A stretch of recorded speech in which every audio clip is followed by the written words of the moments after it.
हाय, मी अभिजित राजे तुम्हा सगळ्यांचं मनापासून स्वागत करतो तुमच्या या लाडक्या खमंग खुसखुशीत चमचमीत झणझणीत कार्यक्रमामध्ये, अर्थात स्वाद आस्वाद मध्ये. आणि आज बंद करा तो कार्यक्रम. सुरळीच्या जेव्हा बघावं तेव्हा हाच कार्यक्रम चालू असतो. आजोबा, सगळ्यांचा फेवरेट कार्यक्रम आहे हा. तुम्हाला माहितीये का, म्हणून त्याचा 7 वेळा रिपीट टेलिकास्ट येतो. 7 वेळा पाहायचंय चप्पल चोराला.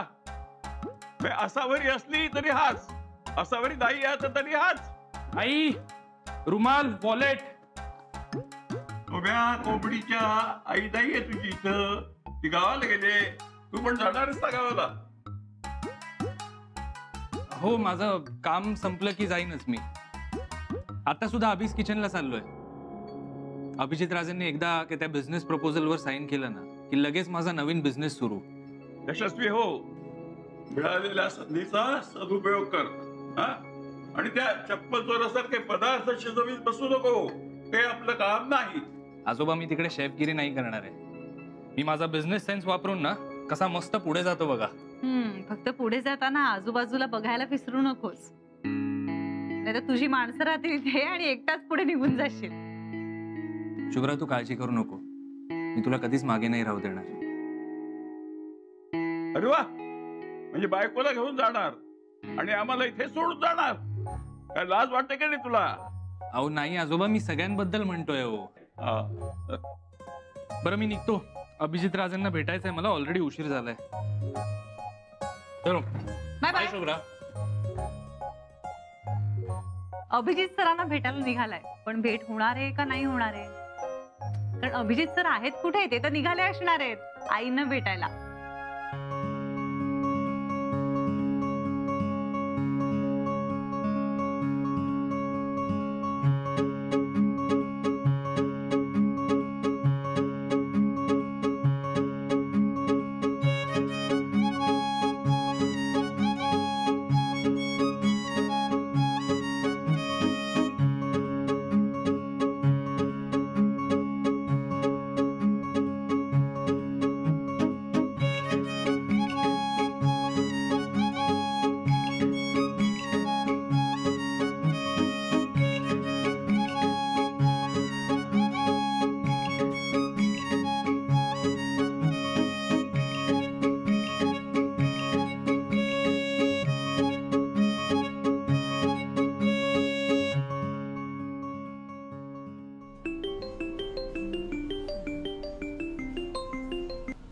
हा, बोल शुभ्रा.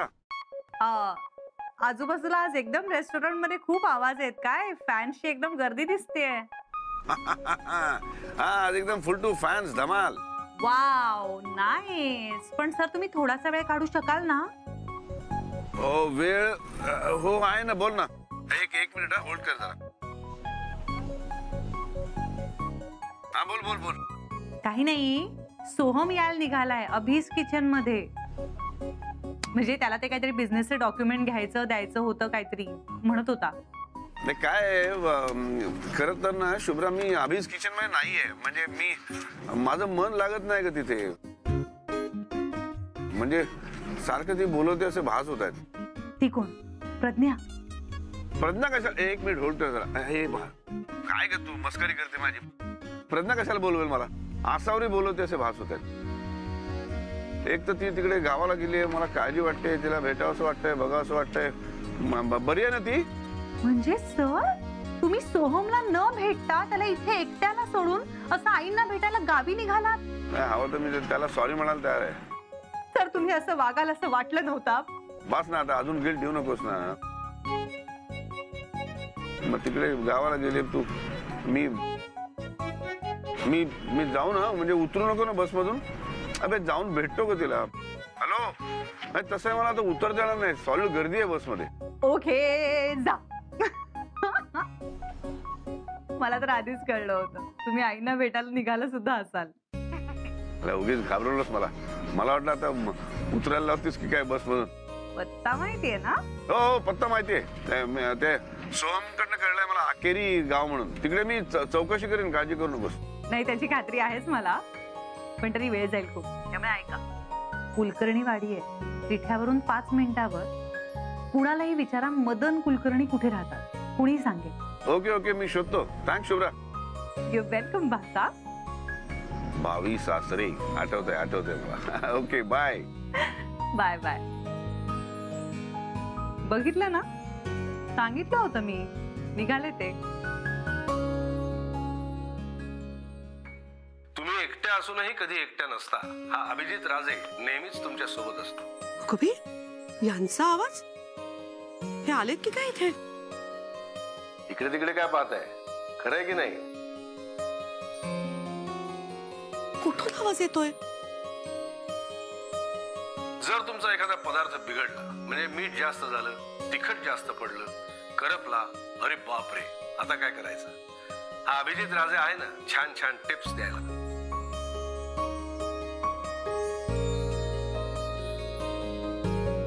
जर तुमच्या रस्सा भाजीमध्ये मीठ थोडं जास्त झालं असेल तर तो रस्सा उकळत असताना त्यात कणकेचा गोळा घालायचा. ते मीठ तो कणकेचा गोळा शोषून घेईल.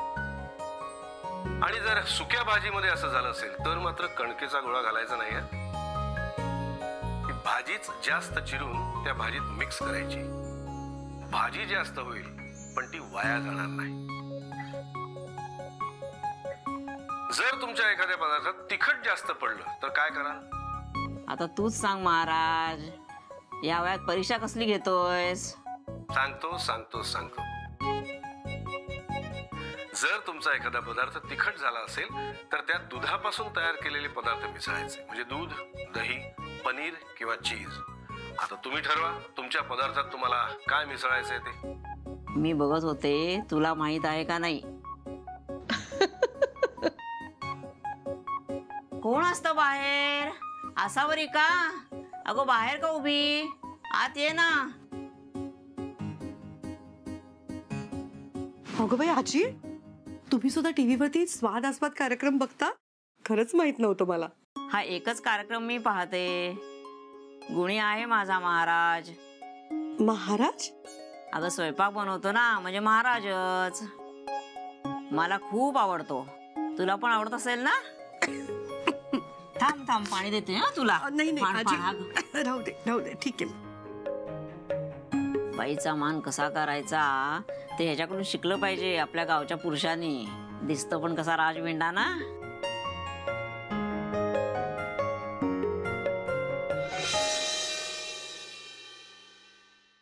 सर कसले हँडसम दिसतात ना, एकदम चॉकलेट हिरो सारखे. हो मॅम, आपले सर आहेतच एकदम सॉलिड. पण मला हे कळत नाही की रोज रोज टीव्हीत दाखवायला सरांकडे नवीन रेसिपी येतात कुठून? मला माहितीये, आसारी मॅम शिकवत असतील. दात काढायला काय झालंय? काम धंदे नाही येत का तुम्हाला? चला काम करा. Sorry sir. सॉरी काय सॉरी? ऑरेंज ज्यूस बनव माझ्यासाठी जा. हो आणतो लगेच. मॅडी तुला अक्कल नाहीये का? काय वेटर लोकांशी गप्पा मारत बसते का?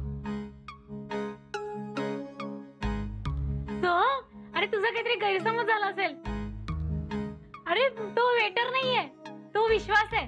आम्ही सगळे एका फॅमिलीतले आहोत. ते कोणती फॅमिली? अभिज किचन फॅमिली. सर नेहमी म्हणतात की आम्ही सगळे एका फॅमिलीतले आहोत म्हणून. म्हणूनच सगळे शेफारलेत. आता सगळ्यांना ना एक एक करून लाईनीवर आणायला लागणार आहे मलाच. बरं मॅडम, मी तुला जेवढं विचारतोय ना त्याचंच उत्तर द्यायचं. मला सांग, एकूण किती जण काम करतात इकडे? डिलिव्हरी बॉय आणि सर धरून 23 जण असतील. ओके, मला सगळ्यांची नावं आणि काय काम करतात ते एका लिस्टवर हवंय. बरं आतमध्ये चल आणि सगळ्या शेफची माझी ओळख करून दे. ओके, मी सगळ्यांना सांगते. आसारी मॅमचा मुलगा सोहम. तू काय बावळट आहेस काय? तू त्यांना सांगणार आहेस की सगळ्यांचा बॉस आलाय सोहम कुलकर्णी, आणि आतापासून हा सगळी मॅनेजमेंट बघणार आहे. कळलं? अरे सोहम, ये तू अचानक कसा इकडे? तुम्हाला काय करायच्या आहेत नसत्या चौकशा? माझं वय झालंय, सून त्रास देते, खायला काही नाही, हे असली सगळी नाटकं करून ना लोकांच्या दयेवर अजून किती दिवस बसून खाणार आहात? अरे सोहम, असं काय बोलतोयस तू? का? खरं बोललो त्याचा त्रास झाला? काय नाही, या म्हाताऱ्यांना कुठल्याही गोष्टीवरून त्रास होतो, तरी कोणी जायचं नाव घेत नाही. सगळे आपले तग धरून बसलेत. काय रे, तू काय बघतोय? तुला ऑरेंज ज्यूस बनवायला सांगितलंय ना? मी बाहेर येईपर्यंत ज्यूस तयार हवाय मला. चल मॅडी.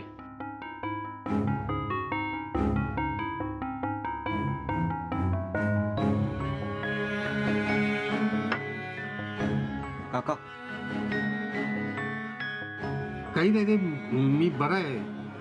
पण सोहमचं आज काहीतरी बिनसल्याचं वाटतं. नाहीतर तो खरंच चांगला मुलगा आहे रे. हो, पण तो तुम्हाला एवढं कसं काय बोलू शकतो?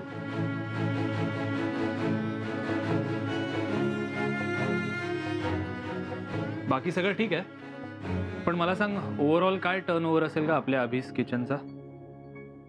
7-8 करोड असेल वर्षाला.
आसावरी, सरप्राईज साठी तयार राहा. मी येतोय.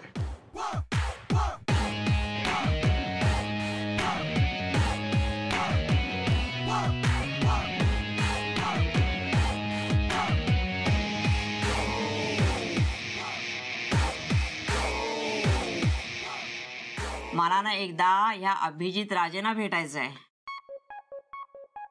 नक्की भेटतील तुम्हाला ते. काय पण काय बोलतेस ग? अगं, मुंबईमध्ये मोठी मोठी हॉटेल आहेत त्याची, मोठमोठ्या गाड्या आहेत त्याच्याकडे. तो कशाला येईल इकडे म्हातारीला भेटायला? पण मी वर जाण्याआधी मला त्याला भेटायचं आहे. आजी, काहीतरीच काय बोलताय हो तुम्ही.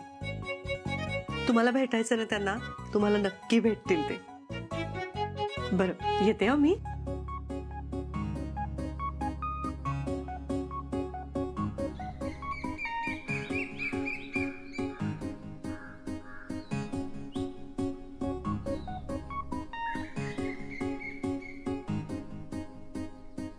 अरे एकदा मनापासून हाक तर मारून बघ.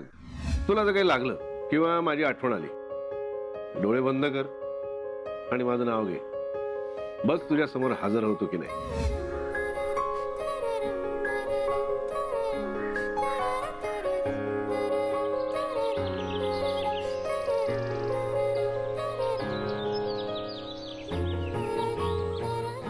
अगं बाई, काय पोरकटपणा करते मी. असं डोळे बंद केल्यावर कोणी येतं का?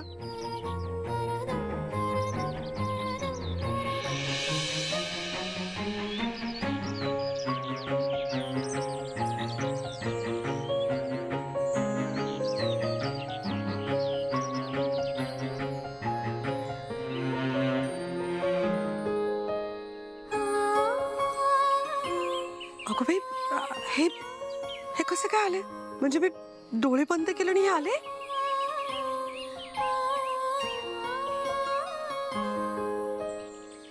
हे खरंच येत आहेत?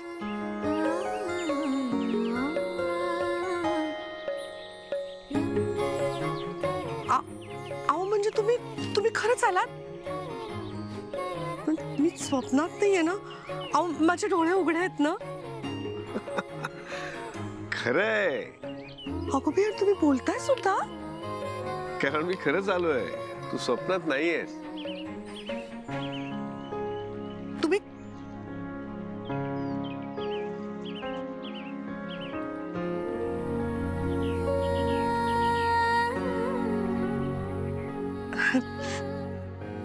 तुम्ही खरंच आलाय? डोळे बंद करून मी येतोय का ते बघत होतीस ना? असं खरंच करता येतं? यालाच टेलिपॅथी म्हणतात. एखाद्या माणसाची आपण जर मनापासून आठवण काढली ना तर ती आठवण त्या माणसापर्यंत पोचते. हा, पण त्यासाठी ते माणूस खास असावं लागतं. चला ना घरी चला, मी तुम्हाला पाणी देते. थांब ना, मी एवढ्या लांबून तुला भेटायला आलो आणि तू जातेस काय? मला पाणी मिळेल नकोय काय? असं काय करता, एवढ्या लांबून आलाय ना म्हणूनच म्हणते पाणी. पाणी माझ्याकडे आहे, तेही साधं सुद्धा नाही, नारळ पाणी.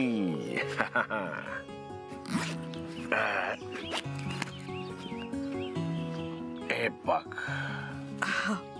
अगो बाई, हो नारळ सोलायला हवा ना. मी विळा किंवा कोयता सुरी काय मिळते का बघून येते. हा, मी तुला इथे थांबण्यासाठी कारण शोधतोय आणि तू इथून जायची कारण शोधतेस. अहो मी इथे थांबले तर नारळ सोलला कसा जाईल? ते दत्ताजी म्हणतात ना, एका बुक्कीत नारळ फोडीन. अरे शेफच्या हातात पण जादू असते, तू बघितलेलं नाहीस अजून. हाडाडम, जुना मंत्र आपला. अहो हे असं कसं केलं तुम्ही? जादू.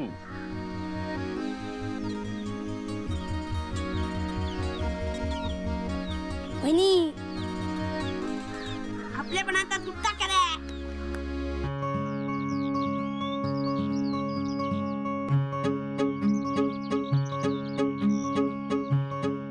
वहिनी, तुला कळलं नव्हतं ना, आधीच नारळ फोडला होता तो. अभिजित भाऊ, तुम्ही पण फोडून आणला होतात ना.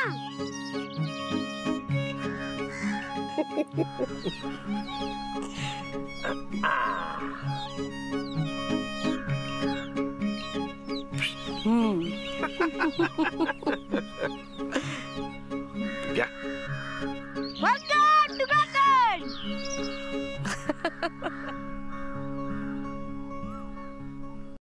मॅडी मला सांग, अभिजित सर इकडे असतात तेव्हा ते कुठे बसतात? नाही म्हणजे आजपासून फक्त मी आणि अभिजित सरच तिकडे बसणार. सर बसतात कुठे? सर सारखे कामात असतात ना, म्हणून उभेच असतात. ओके,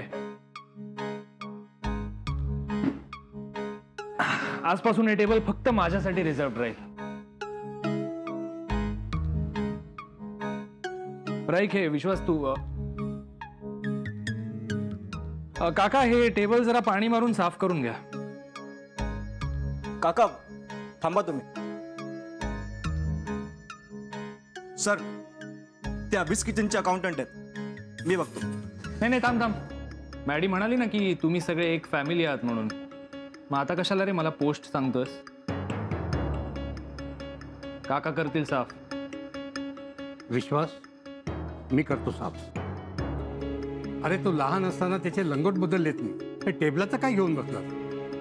काका पण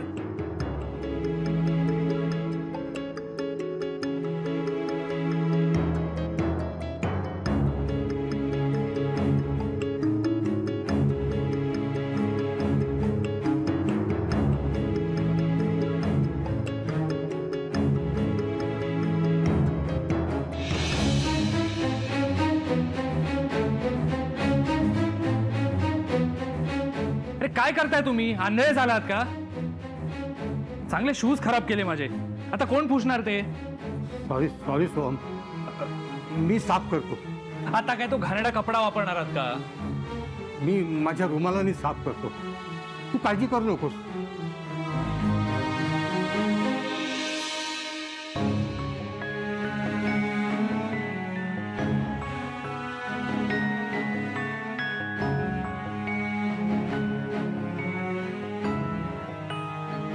सौम्या, तू समजतोस कोण रे स्वतःला? कोंबडीच्या ग्रँडपनच्या फ्रेंडला तू तुझे शूज काय साफ करायला सांगतोयस? तर आता गावाला गेलेत म्हणून सरांना येऊ दे गावावरून. नाही तुझी कंप्लेंट केली तर बघ त्यांच्याकडे. बोलव सरांना गावावरून, बोलव का? एक मिनिट सर, गावाला गेलेत? कुठल्या गावाला गेलेत ते? का घाबरलास ना? आता घाबरलास ना? अखेरी गावाला गेलेत सर, आणि ते इकडून फार लांब नाहीये, 12 तासांचा प्रवास नाहीये, आणि तिकडे रेंज पण आहे. आता मी कॉल केला ना त्यांना, तर लगेच येतील ते. मला त्यांना डिस्टर्ब करायचं नाही. अखेरी म्हणजे नक्कीच आईला भेटायला गेलेत.